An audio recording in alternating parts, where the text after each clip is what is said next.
A Segunda Guerra Mundial, 1939-1945, foi o maior conflito da história da humanidade, envolvendo 61 países com uma população de 1,7 bilhão de pessoas, 80% da população mundial. Os combates se espalharam por 40 países e resultaram em enormes perdas entre a população civil.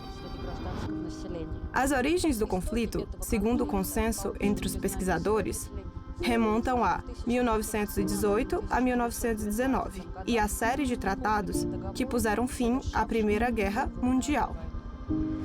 Neste sentido, o Tratado de Versalhes merece atenção especial, pois infligiu sérios danos à situação militar, política e econômica da Alemanha. O país não só perdeu territórios significativos e todas as suas possessões coloniais, a capacidade de manter um exército de tamanho e especificações técnicas adequadas e de pagar reparações substanciais às potências vencedoras. Reparações que, aliás, foram consideradas excessivas dentro da própria Alemanha, como também foi considerado o principal responsável pelo conflito. Não é surpreendente que esse tipo de paz, entre aspas, tenha se tornado território fértil para amadurecimento de sentimentos revanchistas na República de Weimar. No entanto, o sistema de Versalhes tinha outra falha significativa. Embora garantisse as fronteiras dos estados ocidentais, ignorava a questão correspondente no leste. Assim, após a assinatura do Tratado de Versalhes, em julho de 1919, as tropas polacas expulsaram as Forças Armadas Nacionais Ucranianas de toda a Galícia Oriental, anteriormente parte da Áustria-Hungria. Contudo, não houve reação. Além disso, a maior ação militar de Pilsudski, a Marcha sobre Kiev, foi realizada com o apoio das Forças Armadas Francesas. A conclusão do Tratado de Rapallo, em 16 de abril de 1922, demonstrou que o sistema de Versalhes, que essencialmente dividia os estados em eleitos e exilados, oferecia uma alternativa positiva: a coexistência de estados e povos que determinavam o seu próprio modo de vida sem interferência externa. As falhas do sistema Versalhes-Washington foram essencialmente consolidadas pelos tratados de Locarno, de 5 a 16 de outubro, em 1925, assinados pela Alemanha, França, Inglaterra, Itália, Bélgica, Polônia e Tchecoslováquia, que legalizaram as fronteiras dos estados da Europa Ocidental. As exigências da URSS por um Locarno Oriental foram rejeitadas e Moscou foi forçada a resolver a questão da fronteira por meio de acordos bilaterais. Um foco de militarismo também fervilhava do outro lado do mundo. Desde meados do século XIX, o Japão, em rápido desenvolvimento, competia ativamente por mercados e matérias-primas no Pacífico e no Extremo Oriente.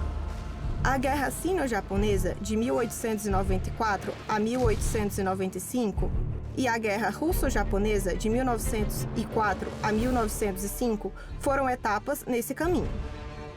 Em 1927, o primeiro-ministro e ministro do interior japonês, general Tanaka Gishi, desenvolveu um programa de expansão e luta pela dominação global, o Memorando Tanaka. Para conquistar a China, primeiro devemos conquistar a Manchúria e a Mongólia. Para conquistar o mundo, primeiro devemos conquistar a China. Se tivermos sucesso em conquistar a China, todos os outros países asiáticos e países do Pacífico Sul nos temerão e se renderão a nós. Com todos os recursos da China à nossa disposição, procederemos à conquista da Índia, do arquipélago, da Ásia Menor, da Ásia Central e até mesmo da Europa. Mas tomar o controle da Manchúria e da Mongólia é o primeiro passo. Este plano tornou inevitável um confronto com a URSS, cuja liderança tomou conhecimento do texto do memorando em 1928, juntamente com as evidências documentais de ações britânicas paralelas e conjuntas para tomar Xinjiang da China e transformá-la em um trampolim para a luta contra a União Soviética. Atualmente, os estudiosos não têm certeza absoluta da autenticidade do texto do memorando. Em todo caso, o Japão o nega desde 1929. No entanto, O curso dos acontecimentos no Extremo Oriente, nas décadas de 1930 e 1940, foi totalmente consistente com a lógica deste documento. Em 1931, o Japão invadiu a Manchúria e estabeleceu o estado fantoche de Manchukuo, que abrangia as províncias do nordeste da China e existiu de março de 1932 a agosto de 1945. Este foi um ato de agressão contra um Estado-membro da Liga das Nações e, além disso, a primeira tentativa de implementar uma estratégia de blitzkrieg. Mas o agressor saiu impune, abrindo caminho para a permissividade e arbitrariedade internacionais. Em resposta aos apelos da China e da URSS ao Conselho da Liga das Nações, solicitando sanções contra o Japão, o conflito sino-japonês foi retirado da jurisdição da Liga e transferido para uma conferência especial de países interessados na situação no Extremo Oriente. Seus trabalhos se arrastaram até setembro de 1945, devido ao fato de alguns dos Estados-membros se sentirem incapazes de distinguir entre o agressor e a vítima da agressão, ou de simpatizar com a vítima sob qualquer fundamento. Em última análise, a agressão japonesa custou à China 38 milhões de vidas. Durante muito tempo, essas vítimas não foram contabilizadas no número total de perdas da Segunda Guerra Mundial. Na verdade, foi a falta de resposta à agressão japonesa que traçou uma linha divisória entre o período relativamente pacífico do pós-guerra, culminando no Pacto Kellogg-Briand, de 1928, que renunciou à guerra como meio de política externa. Este pacto foi assinado por 16 países e o período turbulento da descida da humanidade ao conflito mais sangrento da sua história. Em 1933, o partido nazista NSDAP chegou ao poder na Alemanha, já expressando abertamente seus planos nacionalistas. Nesse mesmo ano, tornou-se parte do chamado Pacto dos Quatro, que estipulava o estabelecimento de um diretório no continente composto por Inglaterra, França, Alemanha e Itália. Os demais, incluindo a URSS, foram relegados ao papel de figurantes ou objetos de política. Assim, Hitler foi inserido no círculo dos chefes das grandes potências. Embora o pacto nunca tenha sido totalmente ratificado, ele marcou, sem dúvida, o início de uma política de apaziguamento por parte dos Estados europeus, que não condenavam as ações ilegais da Alemanha nazista, mas apenas tentavam enquadrá-las em uma estrutura aceitável para as grandes potências. Em essência, o Pacto dos Quatro tornou-se o prólogo de Munique. A partir do momento em que o pacto foi concluído, a estratégia mais bem expressa por Lord Lloyd entrou em vigor. Concederemos ao Japão carta branca contra a URSS. Deixaremos que expanda a fronteira coreano-manchu até o Oceano Ártico e anexe a parte oriental da Sibéria. Abriremos o caminho para o leste, para a Alemanha, e assim proporcionaremos a expansão de que tanto necessita. Essencialmente, isso previa o cerco e a liquidação do Estado soviético. Nessas circunstâncias, a iniciativa da URSS de assinar a Convenção sobre a Definição de Agressor e criar um sistema de segurança coletiva não surpreende. Em agosto de 1933, assinou tratados definindo um agressor com a Lituânia, Irã, Letônia, Polônia, Romênia, Tchecoslováquia, Estônia, Iugoslávia e Afeganistão. A Finlândia aderiu à Convenção em 1934. Em setembro de 1933, foi concluído um tratado de não agressão e neutralidade entre a URSS e a Itália. Em 20 de dezembro de 1933, em uma reunião do Politburo do Comitê Central, foi considerado um plano elaborado pelo Comissariado do Povo para Assuntos Exteriores, para a criação de um sistema de segurança coletiva. Esse plano previa a possibilidade de a URSS ingressar na Liga das Nações, o que significava simultaneamente uma rejeição à tática de fomentar a Revolução Mundial e um foco na luta pela manutenção da paz no continente europeu. Em 17 de setembro de 1934, a URSS foi admitida na Liga das Nações.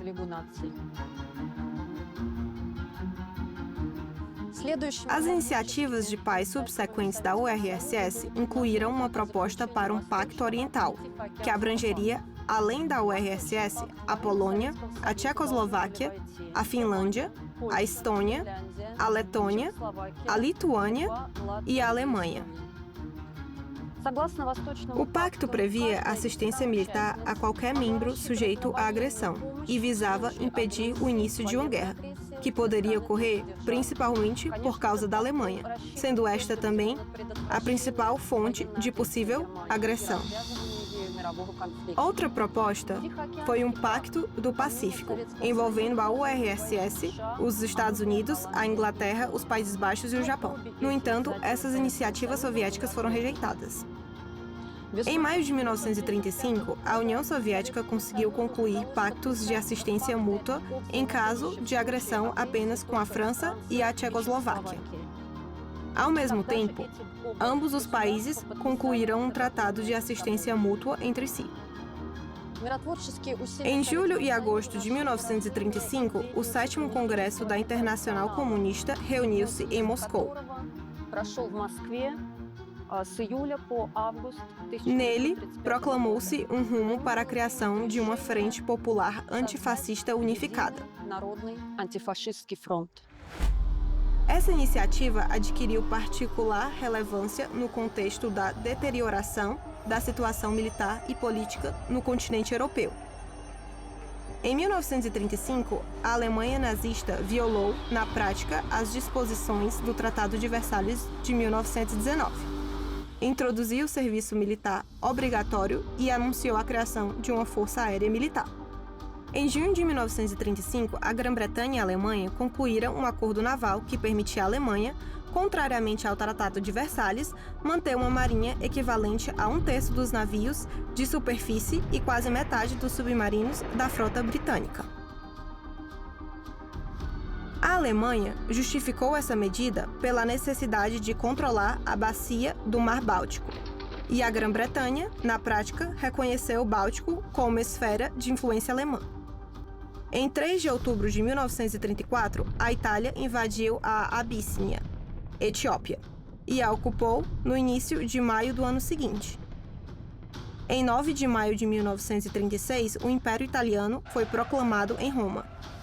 Das grandes potências, apenas a URSS, que não mantinha relações diplomáticas com a Abíssia, saiu resolutamente em sua defesa.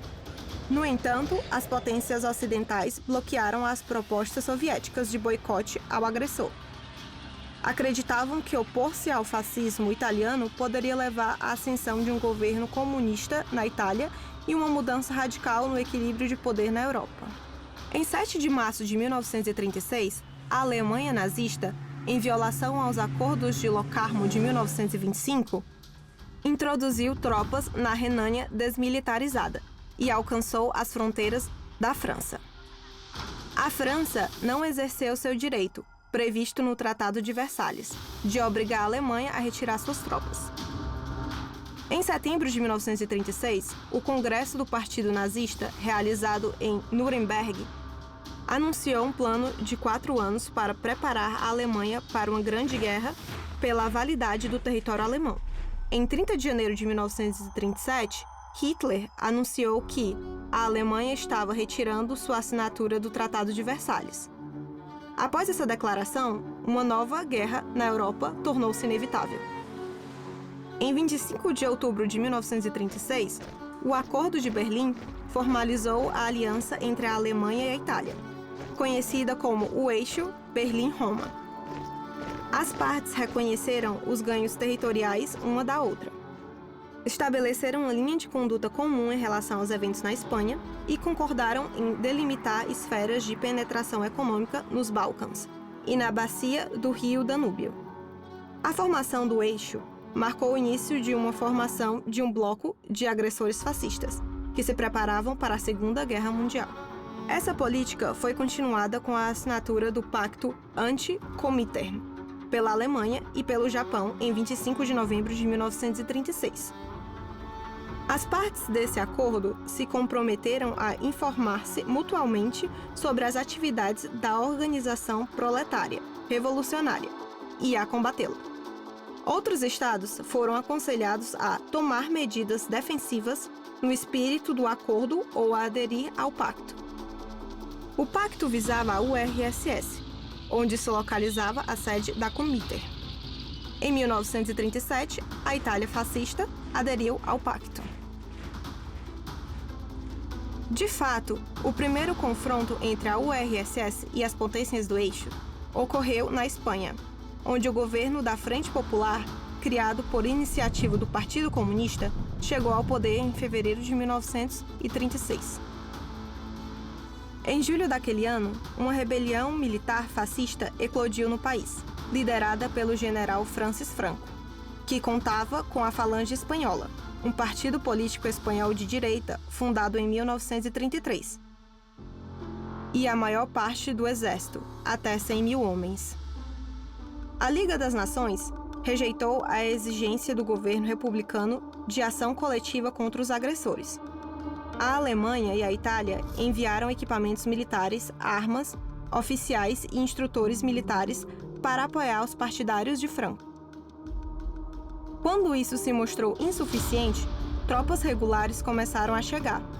Mais de 50 mil da Alemanha, a Legião Condor, e cerca de 200 mil da Itália. A base legal para o surgimento dessas tropas intervencionistas, nominalmente voluntárias, foi o reconhecimento do regime de Franco pela Alemanha e Itália em 18 de novembro de 1937. Na subsequente Guerra Civil, os republicanos espanhóis receberam assistência de comunistas e socialistas de muitos países. Cerca de 3 mil voluntários soviéticos, conselheiros militares, pilotos, tripulantes de tanques, marinheiros e outros especialistas lutaram contra os falangistas nas fileiras das Brigadas Internacionais, que incluíam mais de 50 mil homens de 64 países. A Inglaterra, a França e outras potências ocidentais seguiram uma política de não intervenção na Guerra Revolucionária Nacional. Desde setembro de 1936, o Comitê Internacional de Não Intervenção em Assuntos Espanhóis, composto por representantes de 27 países europeus, operava em Londres. No entanto, como logo ficou evidente, ele havia se tornado, na prática, uma fachada para a intervenção ítalo-alemã na Espanha. O representante soviético no comitê, Mansky, lutou para impedir o auxílio aos rebeldes por parte da Alemanha, Itália e Portugal. Auxílio que havia sido fornecido com a cumplicidade da Inglaterra e da França e a conveniência, de fato, dos Estados Unidos. Em outubro de 1936, o governo soviético declarou que, como o acordo de não intervenção havia efetivamente deixado de existir, considerava necessário restaurar ao governo espanhol o direito e a possibilidade de adquirir armas fora da Espanha. Graças aos esforços da União Soviética, um acordo sobre medidas para combater a pirataria submarina pelas potências fascistas foi concluído em setembro de 1937. No entanto, a política de cumplicidade com a agressão impediu que o Comitê de Não Intervenção se tornasse um instrumento político eficaz. Isso, em grande parte, predeterminou a queda da Espanha republicana. Reforçando sua posição no Extremo Oriente, a URSS concluiu um tratado de assistência mútua com a República Popular da Mongólia, em março de 1934. Isso serviu como um aviso aos militaristas japoneses. No entanto, em 7 de julho de 1937, o Japão invadiu a China, ocupou suas regiões do norte e capturou Xangai, Pequim e outros centros importantes. Em resposta, a União Soviética assinou um pacto de não agressão com a China em 21 de agosto de 1937, concedendo-lhe um grande empréstimo em condições preferenciais e fornecendo aeronaves, armas e combustível. Sem oposição da Grã-Bretanha, dos Estados Unidos e da França, Hitler ocupou a Áustria em 12 de março de 1938 e proclamou sua anexação à Alemanha. Em 16 de abril, o primeiro-ministro britânico Nicholas Chamberlain assinou um acordo com o chefe do governo fascista italiano, Benito Mussolini. O acordo continha o compromisso da Itália de retirar seus voluntários da Espanha, mas somente após o fim da Guerra Civil. Assim, o governo britânico tacitamente consentiu com a participação de tropas italianas na luta ao lado de Franco. Em 28 de março de 1937, Madrid caiu. uma ditadura fascista foi instaurada no país. Franco tornou-se chefe de Estado, aderindo imediatamente à Convenção Anticomíter. No final de setembro de 1938, a Grã-Bretanha e a Alemanha adotaram uma declaração prometendo nunca guerrear uma contra a outra. Em 6 de dezembro, a França e a Alemanha assinaram uma declaração de não agressão semelhante. O ministro das Relações Exteriores francês, Jean Bonnet, acreditava que, a partir daquele momento, a política alemã estava orientada para a luta contra o bolchevismo. Em 29 de setembro de 1938, nas negociações de Munique, a Alemanha obteve o consentimento da Grã-Bretanha e da França para anexar os Sudetos, uma região povoada principalmente por alemães na Checoslováquia. Em março de 1939, com o consentimento do presidente checoslovaco Eduard Hacha, a Alemanha ocupou todo o território daquele país. Em 16 de março, o decreto de Hitler desmembrou a Checoslováquia no protetorado da Boêmia e Morávia, incorporado ao Terceiro Reich, e na Eslováquia, que efetivamente se tornou um vassalo completo da Alemanha. A importância da absorção da Tchecoslováquia para a Alemanha é difícil de superestimar. A Tchecoslováquia servia como uma ligação entre os sistemas de segurança ocidental e oriental, única entre os países de pequeno e médio porte da região. Possuía um potencial de defesa significativo e uma indústria militar desenvolvida. A localização estratégica do país também era importante. Superar essa barreira, combinada com o Anschluss da Áustria, facilitou a penetração alemã na Europa Oriental, Meridional e Sudeste, bem como o acesso aos mares Negro e Mediterrâneo. Sabendo perfeitamente que os nazistas estavam se preparando para tomar a Checoslováquia, os Estados Unidos, a Grã-Bretanha e a França estavam em uma posição privilegiada para determinar uma contramedida apropriada. Mas, em novembro de 1937, a Inglaterra e a França concordaram em ceder a Tchecoslováquia a Hitler se a anexação dos Sudetos ocorresse sem alarde desnecessário. A URSS foi o único país não só disposto a cumprir suas obrigações de aliança com a Checoslováquia, mas também a tomar medidas decisivas. Em 28 de setembro de 1938, a liderança soviética planejou o envio de 246 bombardeiros e 302 caças I-16 para auxiliar a Checoslováquia. Em 29 de setembro, foi emitida uma ordem para colocar as unidades aéreas, de tanques e de infantaria dos distritos militares ocidentais em alerta de combate por 2 dias. No entanto, a pressão anglo-francesa sobre a Tchecoslováquia anulou todos os esforços soviéticos. O país foi forçado a recusar a ajuda da URSS. Além disso, a Polônia e a Romênia declararam sua indisposição em permitir a passagem de tropas soviéticas por seus territórios. Em 22 de março, tropas alemãs ocuparam o porto lituano de Memel, Klaipėda, forçando a Lituânia a assinar um tratado cedendo o porto à Alemanha. Em 23 de março, um acordo romeno-alemão sobre o desenvolvimento das relações econômicas foi assinado em Bucareste, pelo qual o governo romeno se comprometeu a aumentar a produção e o refino de petróleo para abastecer a Alemanha. Naquele mesmo mês, Hitler reivindicou territórios na Polônia, exigindo a incorporação de Danzig à Alemanha. A Polônia rejeitou essas exigências. Hitler encerrou o pacto de não agressão com a Polônia, que estava em vigor desde 1934. Em abril de 1939, a Itália, aliada da Alemanha, ocupou a Albânia. Em fevereiro de 1939, a Hungria e a Manchúria aderiram ao Pacto Anticomíter, que unia a Alemanha, o Japão e a Itália. Um mês depois, a Espanha assinou o pacto. Em 27 de setembro de 1940, ele foi transformado em uma aliança militar aberta, o Pacto de Berlim. Em novembro de 1941, o pacto foi prorrogado por 5 anos. Nessa época, a Bulgária, a Finlândia, a Romênia, a Dinamarca e os governos da Eslováquia da Croácia e de Nanquim, que esteve na zona de ocupação japonesa, também aderiram. Isso completou a formação do bloco agressivo de estados fascistas e seus satélites, que vinha se formando desde meados de 1930. Juntamente com a deterioração da situação política na Europa, a situação no Extremo Oriente estava se agravando.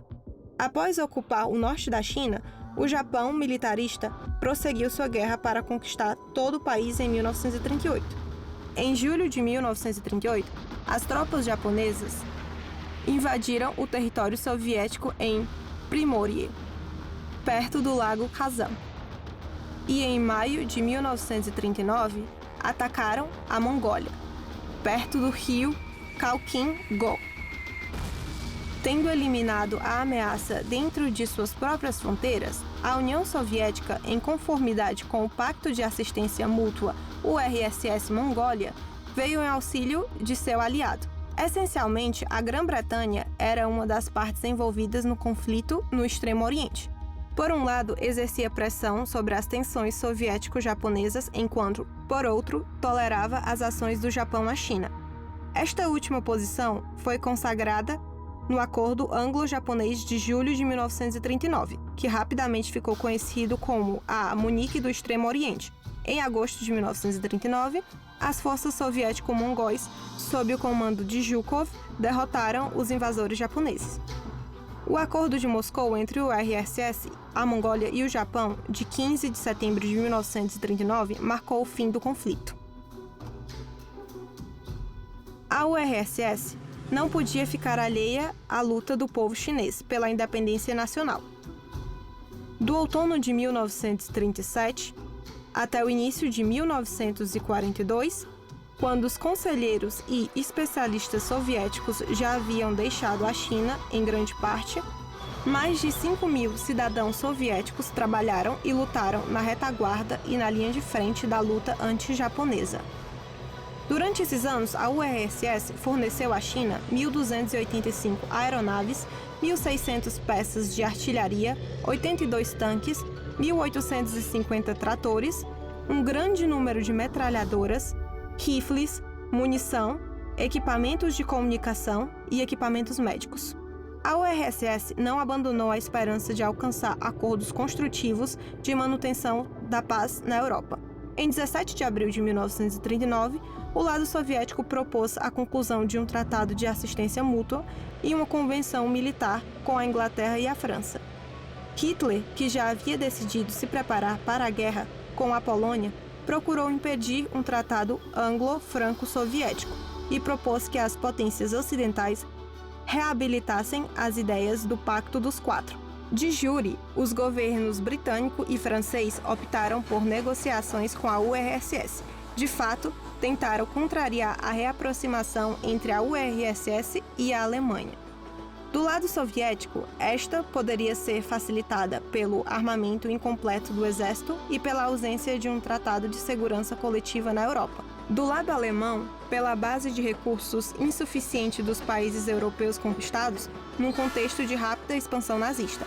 As missões militares britânica e francesa que chegaram em Moscou em 12 de agosto eram compostas por pessoal de segundo escalão, sem autoridade para firmar acordos diplomáticos. Durante as negociações, o lado soviético apresentou um plano que havia desenvolvido para uma ação conjunta das forças armadas dos três países em todos os casos possíveis de agressão na Europa. O governo polonês, contatado a esse respeito, recusou a oferta de permitir a passagem de tropas soviéticas por seu território em caso de ataque alemão. As negociações chegaram a um impasse. Lamentando as oportunidades perdidas, o ex-primeiro-ministro francês Pierre Reynaud declarou em 1947: "Com quem deveríamos ter firmado uma aliança? O bom senso, a geografia, a história e os planos de Hitler nos forneceram uma resposta clara para essa pergunta. Quando Hitler anunciou sua intenção de acertar as contas com a França e depois desmembrar a Rússia, ele, pode-se dizer sozinho, impulsionou nosso país rumo a uma aliança.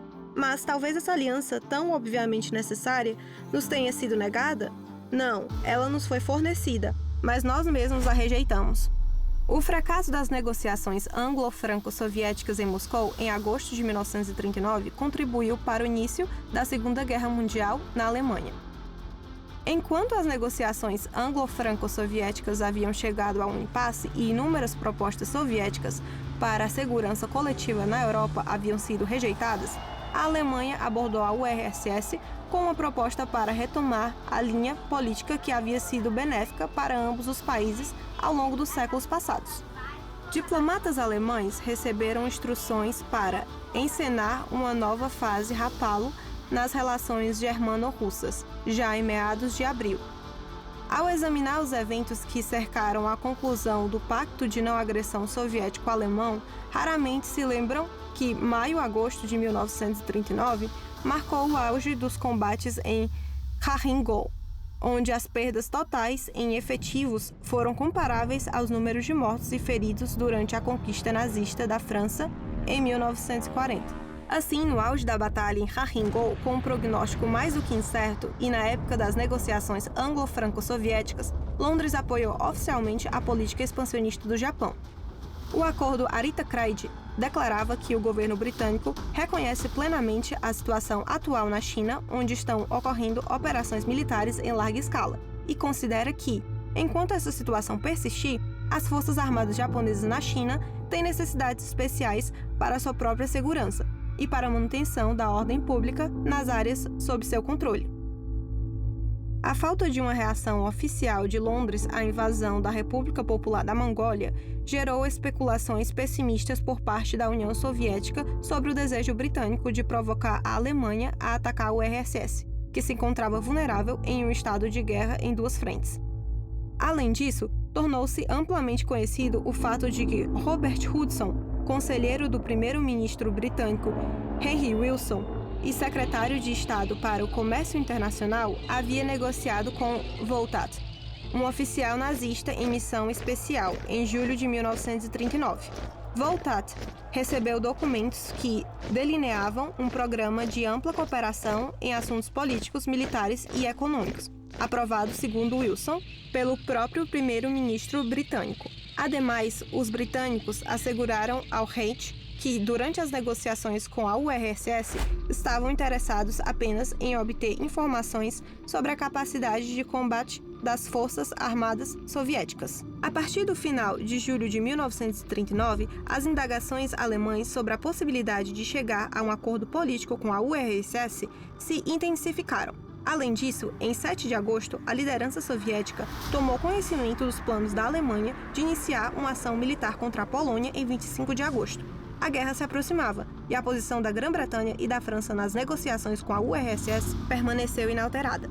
A URSS não podia ignorar o fato de que, segundo o Plano Reis, o Reich planejava estabelecer controle sobre a Lituânia e a Letônia, até as fronteiras da antiga Curlândia, simultaneamente ou imediatamente após a Polônia. Isso também levou a URSS a tentar adiar o início da guerra com a Alemanha por meio de um acordo político. Em 23 de agosto de 1939, após 3 horas de negociações em Moscou, o Pacto de Não Agressão Soviético-Alemão, conhecido como Pacto Molotov-Ribbentrop, foi assinado por um período de 10 anos. O protocolo secreto que o acompanhava definia a delimitação das esferas de influência dos dois países na Europa. As disposições desse estabeleciam que, no caso de uma reorganização político-territorial das áreas que compreendem os estados bálticos, Finlândia, Estônia, Letônia e Lituânia, a fronteira norte da Lituânia constituirá simultaneamente a fronteira das esferas de influência da Alemanha e da URSS. No caso de uma reorganização político-territorial das áreas que compreendem o estado polonês,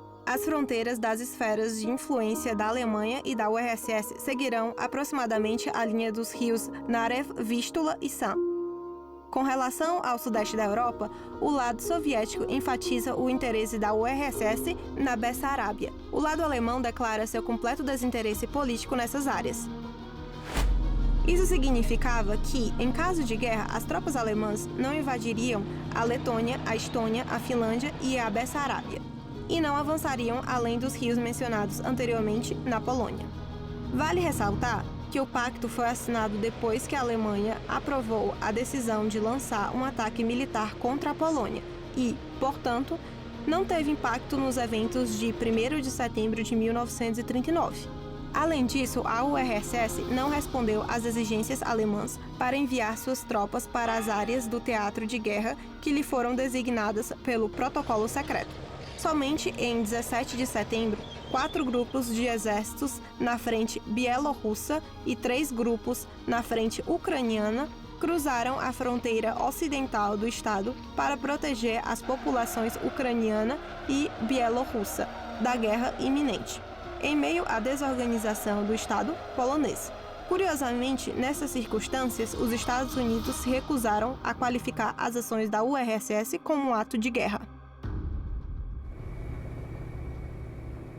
A escolha do pacto com a Alemanha foi ditada pelo desejo da URSS de ganhar tempo para fortalecer suas defesas. Além disso, esse acordo contribuiu para uma divisão dentro do bloco fascista. Por exemplo, em 25 de agosto de 1939, o governo japonês decidiu abandonar sua política de fortalecimento do eixo anti-Comintern. O gabinete de ministros, chefiado por Hiranuma, um defensor da linha antissoviética nipo-alemã contra a URSS, renunciou em 28 de agosto. Em 1º de setembro, a Alemanha invadiu a Polônia.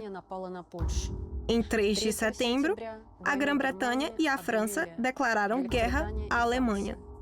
A Segunda Guerra Mundial havia começado. O exército polonês foi incapaz de resistir ao agressor e começou a recuar. Buscando assegurar suas fronteiras no Extremo Oriente, a liderança soviética firmou um tratado de neutralidade com o Japão na primavera de 1941. Tendo ocupado o norte da Indochina, o Japão estava se expandindo para o sul e não queria ser prematuramente arrastado para uma guerra com a URSS devido às suas obrigações de aliança com a Alemanha. O Pacto de Neutralidade Soviético-Japonês de 5 anos foi assinado em 13 de abril, após difíceis negociações com o ministro das Relações Exteriores japonês, Ishikawa Matsuoka. A Alemanha, que estava em guerra com a Grã-Bretanha e a França desde setembro de 1939, impulsionada por seu rápido sucesso na Polônia, concentrou-se em expandir seu espaço vital, às custas dos países ocidentais. Em 9 de abril de 1940, as tropas nazistas invadiram a Dinamarca e a Noruega, e em 10 de maio, a Bélgica, os Países Baixos e Luxemburgo. Então, como resultado de uma blitzkrieg, derrotaram a França, que capitulou em 24 de junho. A Itália entrou na guerra ao lado da Alemanha a partir de 10 de junho. As perdas alemãs, 27 mil mortos, na campanha contra a França, foram, segundo estimativas alemãs, bastante toleráveis, considerando a enormidade do sucesso alcançado. As economias dos países ocupados foram colocadas a serviço do Reich, fortalecendo significativamente o potencial militar e político da Alemanha. No entanto, os recursos da Alemanha provaram ser insuficientes para concluir com sucesso a guerra contra a Inglaterra. Hitler decidiu aumentá-los, derrotando a URSS, o que abriria caminho para o domínio sobre toda a Europa. Em julho de 1940, o Estado-Maior alemão começou a desenvolver um plano de guerra específico contra a URSS. E, em 18 de dezembro de 1940, Hitler aprovou uma diretiva ordenando às forças armadas que derrotassem a Rússia soviética em curta campanha antes da conclusão da guerra contra a Inglaterra, a opção Barbarossa. De acordo com as previsões otimistas, a campanha poderia ser concluída com sucesso em 1,5 a 2 meses. De acordo com as previsões mais cautelosas, em 4 a 5 meses. Em qualquer caso, a guerra estava planejada para terminar em 1941, antes da chegada do inverno. Os nazistas contavam com a destruição da URSS e a redução drástica de sua população por meio de ações militares, fome e deportação forçada a leste da linha Astrakhan-Volga-Arkhangelsk. Os nazistas esperavam que a resistência à invasão pudesse ser enfraquecida pela promoção do slogan da libertação do povo soviético do regime bolchevique, opressor e não familiar. No entanto, esse cenário não se concretizou. O prólogo da Segunda Guerra Mundial foi a imperfeição do sistema de relações internacionais de Versalhes-Washington e a política de apaziguamento dos agressores por parte dos países ocidentais, que esperavam a agressão aberta da Alemanha e do Japão não se estendesse para além das fronteiras da Europa Oriental e da região asiática.